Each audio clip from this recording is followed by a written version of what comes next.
রসুল দুনিয়াতে আসার আগে আম্মা জানের গর্ভের মধ্যে ছিল।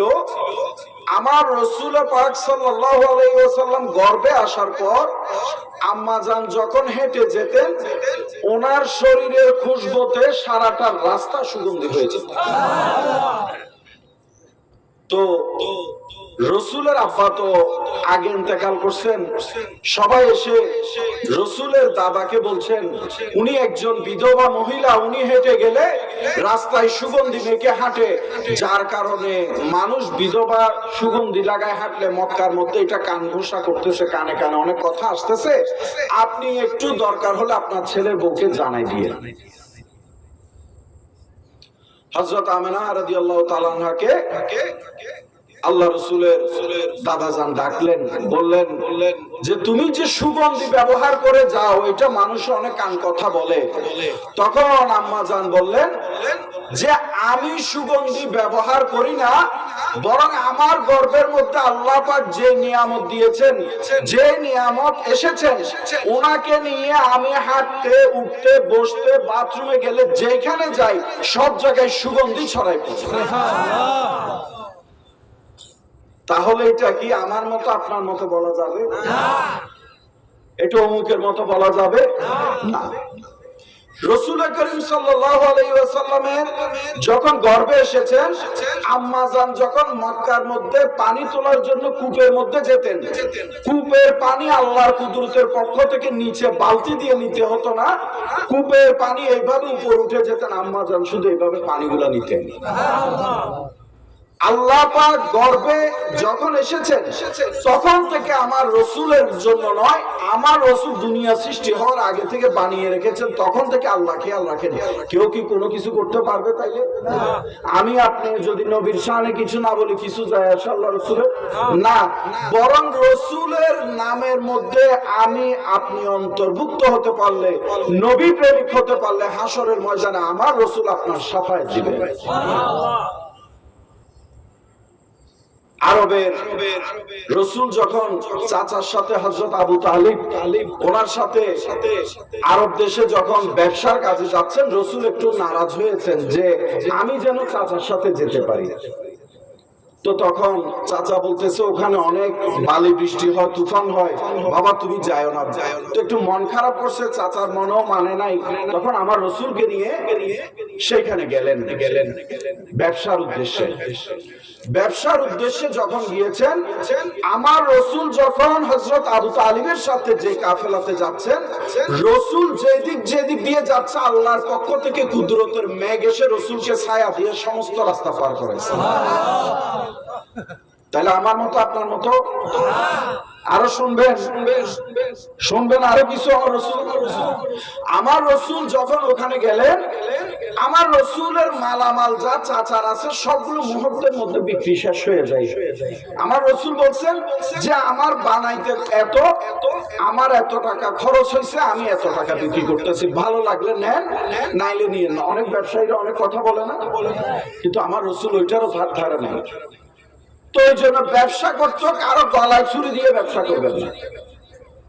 রসুলও কিছু নিয়ম কানুন দিয়ে দিয়েছে। যখন বিক্রি বেচা বিক্রি হয়ে গেল, আবু তালিবের সাথে আরো যারা আছে সবাই অবাক হয়ে গেল, এত তাড়াতাড়ি বিক্রি। কারণ আল্লাহর নবী মুহাম্মদ রাসূলুল্লাহ যেখানে থাকবে, আল্লাহর রহমত সবচাইতে ওখানে বেশি থাকবে। এবার আসেন, আমার রসুল যখন আরবে গেলেন, ওইখানে ব্যবসা করতে গেলেন, ওইখানে খ্রিস্টানদের একজন বড় পাদ্রী, তিনি জানেন তাদের কিতাবের মধ্যে লেখা আছে যে শেষ নবী একজন মুহাম্মদ রাসূলুল্লাহ সাল্লাল্লাহু আলাইহি ওয়াসাল্লাম এই দুনিয়াতে আসবেন। তখন তিনি সবসময় এটা নিয়ে চিন্তা করতেন। তিনি ছাদে গিয়ে দেখতেছেন আরবের ব্যবসায়ীরা যখন এসেছে, সেখানে বড় একটা মেঘ দাঁড়িয়ে আছে। তখন উনি ছেলেকে বললেন, পাদ্রী যাও, ওইখানে আরবের যারা বংশ এসেছে তাদেরকে আমার বাড়িতে দাওয়াত দাও, সবাই যেন এক বেলা আমার ঘরে খায়। ওনার মূল উদ্দেশ্য হলো যে ওই নবী যে আসবে বলছে, ওইটার সিরত এই মানুষগুলোর মধ্যে কারো মাঝে পাওয়া যায় কিনা সেটা পরীক্ষা করার জন্য তিনি বলেছেন। তো আরবের মানুষ সবাইকে উনি দাওয়াত করলেন, উনারা ঘরে আসে বসলেন, খাবার দাবার করলেন। ওনার কাছে কেমন যেন একটু বেচাইনি মনে হচ্ছে, যে আমি যাকে খুঁজছি উনি এখানে আসেন নাই। উনি তাড়াতাড়ি ঘরের ছাদে গিয়ে দেখতেছেন যে মেঘটা আমার ঘরের উপর আসছে কিনা। দেখতেছে ওই মেঘ আমার ঘরের উপর আসে নাই, তাহলে শেষ নবী মুহাম্মদ রাসূলুল্লাহ আমার ঘরে আসে না, এখনো এখানে আছে। তখন উনি চিন্তা করতে লাগলো এবং ছেলেকে বললো এবং আরবি যারা আছেন ওনাদেরকে বলতে লাগলেন যে আমি সবাইকে দাওয়াত দিয়েছি, আপনারা কি কাউকে ফেলে এসেছেন? তো হযরত আবু তালিব বললেন আমার ভাতিজাকে ওখানে রেখে এসেছি।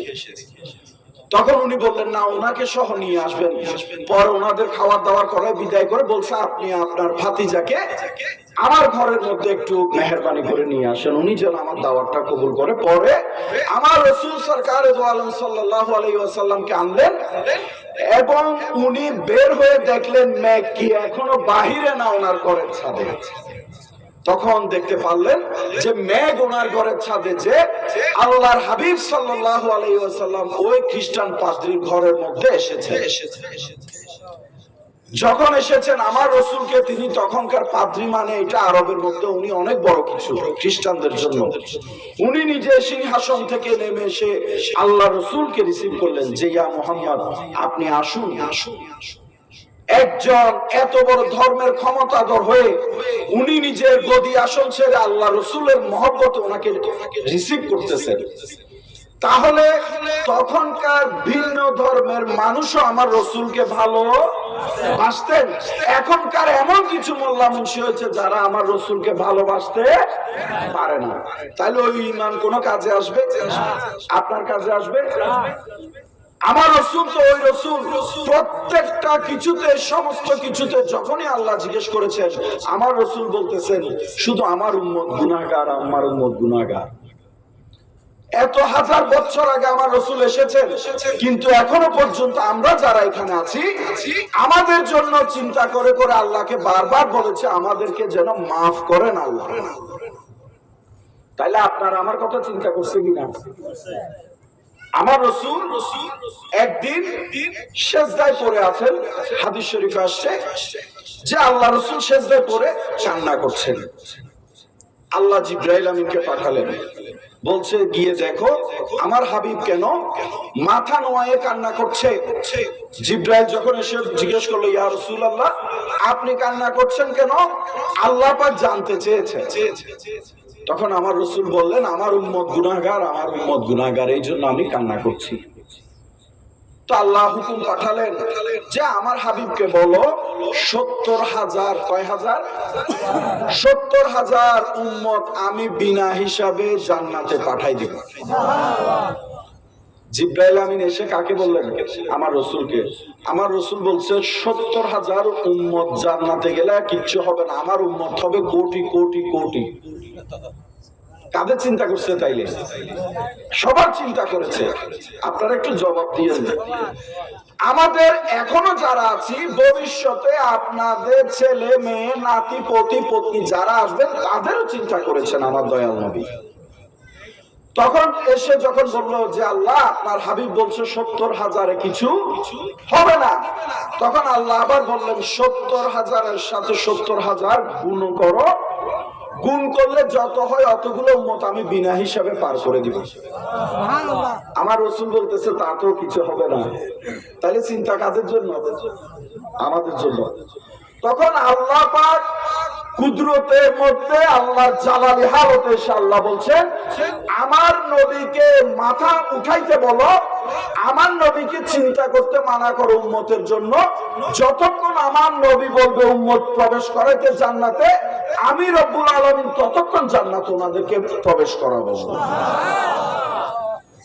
যখন আপনি বন্ধ করতে বলবেন তখন আমি আল্লাহর দরজা বন্ধ করব। তো ওই জন্য বলতেছি নবীর বেয়াদবির কোনো কিছুর মধ্যে আপনারা প্রবেশ করবেন না। যদি প্রবেশ করেন আমার রাসূল যে বিনা হিসাবে পার করবে, হয়তো ওইখান থেকে আপনি আমিও বাদ পড়ে যেতে পারি। তাহলে শুধু শুধু বাদ পড়ার কোনো দরকার আছে? কোন দুঃখে যাব? আপনি বলেন, আপনি আমি আমরা যে আমলই করি বর্তমানে আল্লাহর কুদরতের দরবারে আল্লাহর সামনে দাঁড়াইতে পারবেন এমন কোন মার ছেলে আছে? বলতে পারবেন আমার হেডম দিয়ে আমি জান্নাতে যেতে পারবো? নাই। কান্ডারি নবী জীবনে হবে কি তোমার দিদার ইয়া রাসূলুল্লাহ, জীবনে হবে কি তোমার দিদার ইয়া রাসূলুল্লাহ, এ আশায় রয়েছি আমরা গুনাহগার ইয়া রাসূলুল্লাহ। জীবনে যদি আমার নবী সরকার দো আলম সাল্লাল্লাহু আলাইহি ওয়াসাল্লামকে একবার জীবনের স্বপ্নে দেখেন, আপনার জন্য জাহান্নামের আগুন হারাম হয়ে যাবে। আপনারা সবাই জান্নাতে যাইতে চান না দোজখে যাইতে চান? নারে তাকবীর, নারে তাকবীর, নারে রিসালাত, নারে গাউসিয়া, দরবারে বারিয়া শরীফ, হযরতে বাবাজান কেবলা, হযরতে বাবাজান কেবলা।